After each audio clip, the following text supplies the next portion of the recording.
आपकी अब एसएसटी की लाइव क्लासेस आज से स्टार्ट हो रही हैं, क्लास 8th की।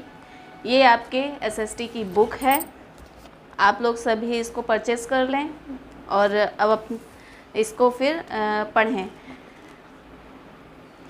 आज हम एसएसटी का फर्स्ट चैप्टर पढ़ेंगे जिसका नाम है हाउ, व्हेन एंड वेयर। मतलब हाउ मीन्स कैसे, व्हेन मीन्स कब और वेयर मीन्स कहाँ। ये सब चीज़ हम फर्स्ट चैप्टर में एसएसटी के पढ़ेंगे जो कि हिस्ट्री का चैप्टर है। The term modern was originally used for the period of European history that started with the collapse of medieval feudal system and accumulation the Industrial Revolution and American War of Independence 1783। जो chapter हम पढ़ रहे हैं first chapter is how, when and where. इसमें ये कि कब, कहाँ, कैसे। कोई भी हिस्ट्री का चैप्टर हम पढ़ते हैं तो हम अपने पास्ट के में जाते हैं। पहले पास्ट से हम बताते हैं कि क्या हुआ है पास्ट में और क्या मतलब किस डेट में हुआ है, ये सब चीज़ें बताते हैं। तो हम बता रहे हैं यहाँ पे कि जो मॉडर्न आधुनिक जो शब्द है, आधुनिक शब्द जो है मूल रूप से यहाँ पे यूरोपियों के लिए इस्तेमाल किया कि जब यूरोपीय इतिहास शुरू हुआ था तब जो है आधुनिक काल शुरू हुआ है यहाँ पे। और इसी समय से आधुनिक काल की शुरुआत की। अब मध्य युग में जो फेडरल प्रणाली यहाँ पे समाप्त हुई है, जहाँ औद्योगिक क्रांति की घटना हुई है। यहाँ अमेरिकी स्वतंत्रता के बारे में भी बताया है। तो हाउएवर ब्रिटिश हिस्टोरियन, जो ब्रिटिश इतिहासकार जेम्स मिल हैं, उन्होंने भारतीय जो इतिहास है उसको 3 भागों में विभाजित किया हुआ है, हिंदू, मुस्लिम और ब्रिटिश यहाँ पे, जो कि उन्होंने एक बुक में लिखा हुआ है the history of British Indian. इसमें उन्होंने भारतीय इतिहास को 3 भागों में विभाजित किया है। भारत में मॉडर्न पीरियड जो आधुनिक युग जब शुरू हुआ है तो औरंगज़ेब की मृत्यु के बाद से ये शुरू हुआ है। औरंगज़ेब की मृत्यु के बाद मुस्लिम साम्राज्य का पतन हुआ है और आधुनिक काल का उदय हुआ है और स्थानीय शासकों का भी उदय हुआ है। We continue to associate historian with the string dates. हम जो है लगातार उन्हीं का अध्ययन करते हैं जो कि इतिहास में हमको जो डेट दी जाती हैं उन्हीं के अनुसार हम उनका अध्ययन करते हैं। और the set of dates are so relevant and compress the particular set of event. हम उन्हीं तारीखों और घटनाक्रमों को तुलना करते हैं एक दूसरे से और उनके बारे में पढ़ते हैं। उदाहरण के लिए जैसे भारत में ब्रिटिश इतिहासकारों द्वारा लिखे गए इतिहास में गवर्नर जनरल जो भी हैं, सभी गवर्नर जनरलों का यहाँ पे वर्णन किया गया है, लिखा गया है कि कौन से गवर्नर जनरल कब आए और किसने शुरू किया था, किसने ख़त्म किया था। यहाँ पे सबसे पहले गवर्नर जनरल यहाँ के वॉरेन हेस्टिंग से शासन शुरू हुआ था और सबसे लास्ट में वायसराय लॉर्ड माउंटबेटन के साथ यहाँ ख़त्म हुआ है इनका शासन ब्रिटिश का। यदि आप तिथियों के सेट बदलते हैं तो आपको इस सही घटना की तुलना की आवश्यकता नहीं होती है। और हम अब इसको जो है एकाग्रता से इसका हम अध्ययन करेंगे।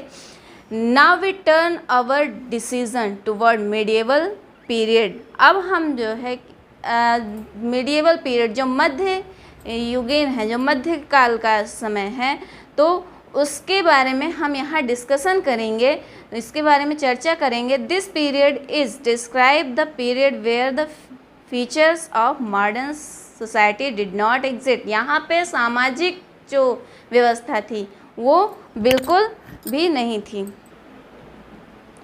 जैसा कि मैंने बताया आप लोगों को कि भारत में जो यूरोपीय थे वो व्यापार करने के लिए आए थे और ब्रिटिश भी व्यापार करने के लिए आए थे। ब्रिटिश व्यापार करते करते यहाँ पे उन्होंने ईस्ट इंडिया कंपनी की स्थापना की बंगाल में, और ईस्ट इंडिया कंपनी की स्थापना के बाद उन्होंने यहाँ पे शासन करना शुरू कर दिया था। अब हम इसमें पढ़ेंगे आगे transformation of the trade into master. Master जो है यहाँ जो व्यापार है, व्यापार को परिवर्तित किया है स्नातक में। यहाँ पे व्यापार को इन्होंने बढ़ाया हुआ है।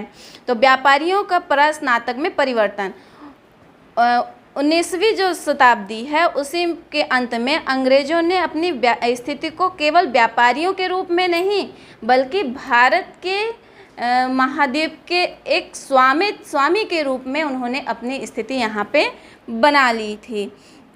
The acquisitions of explorations territories positions in India enable the East India Company particular land revenue the major financial resource. The implementations of the policies of realized land revenue through the agencies etc.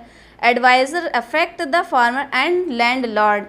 यहाँ पे उन्होंने अपना स्वामित्व स्थापित करने के बाद जो वहाँ के टैक्स वगैरह थे, टैक्सों की भी उन्होंने यहाँ पे स्कीम लागू कर दी थी कि जो एजेंसियाँ यहाँ पे स्थापित कर दी थी जो कि भू राजस्व वसूलने लगे थे और किसानों और जमींदारों पर जिसका प्रतिकूल प्रभाव पड़ रहा था। The transformation of British as trade into rural let their influence grow wider more than the permanent. इस तरह जो व्यापारिक परिवर्तन पर का प्रभाव स्थायी रूप से सभी पर यहाँ पड़ने लगा था, जिससे कि विशिष्ट ब्रिटिश चरित्र वाले जो लोग थे, ब्रिटिश जो व्यापारी थे, तो उनकी सोच उनके इस सिस्टम से साफ नज़र आने लगी थी।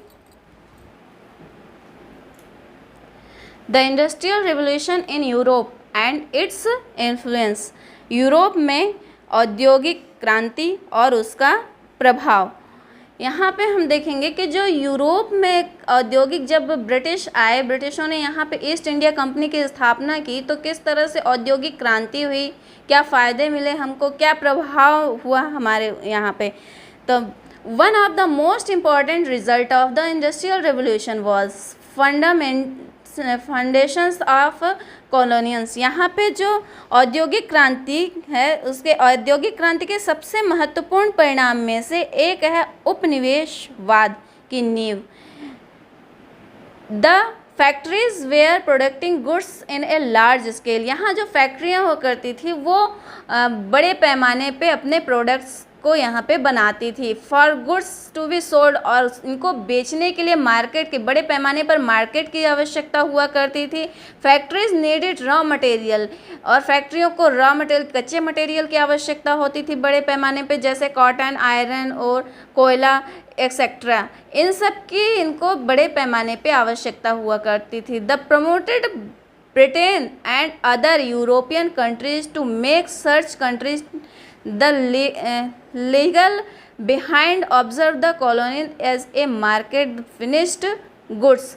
तो इस तरह क्या हुआ करता था, बड़े पैमाने पे ये सभी यहाँ पे बनवाने के लिए कच्चा मटेरियल और सभी चीज़ों की आवश्यकता हुआ करती थी। इनको बड़े पैमाने पे ये ईस्ट इंडिया कंपनी में बनाया करते थे और बड़े मार्केट में इनको ले जाके यूरोपियन मार्केट्स में ये बेचा भी करते थे। तो इस तरह है जो इनको सामान बनाने के लिए कच्चे मटेरियल की जो आवश्यकता होती थी तो ये भारत से ही लिया करते थे, जिससे कि जो भारत का कच्चा मटेरियल धीरे धीरे समाप्त हो रहा था। इसका जो सोर्स है, सोर्स ऑफ रॉ मटेरियल जो इनको भारत से ही मिल रहा था, जो धीरे धीरे समाप्त हो रहा था। भारत में ब्रिटिशों के आने के बाद स्टडी में भी, हमारे जो अध्ययन पद्धति है उसमें भी परिवर्तन हुआ है। तो उसमें अंग्रेज़ों ने जो था अपने फ़ायदे के लिए यहाँ पे अंग्रेजी माध्यम से स्टडीज़ शुरू की थी, जिससे उन्हें अपने डॉक्यूमेंट्स जो थे इंग्लिश में थे तो उनको समझने में उनको व्यवस्थित रखने में, अपने रूल्स फॉलो करवाने में उनको आसानी होती थी। आर्कियोलॉजिकल सोर्स भी यहाँ पे हमको इंडियन हिस्ट्री से मिलते हैं देखने को। आर्कियोलॉजिकल सोर्स में कई बिल्डिंग जो है ब्रिटिशों के टाइम पर यहाँ पे बनाई गई, जैसे gateway of India and parliament house, Rashtrapati Bhavan, ये सभी जो हैं ब्रिटिशों के समय में बनाई गई थी।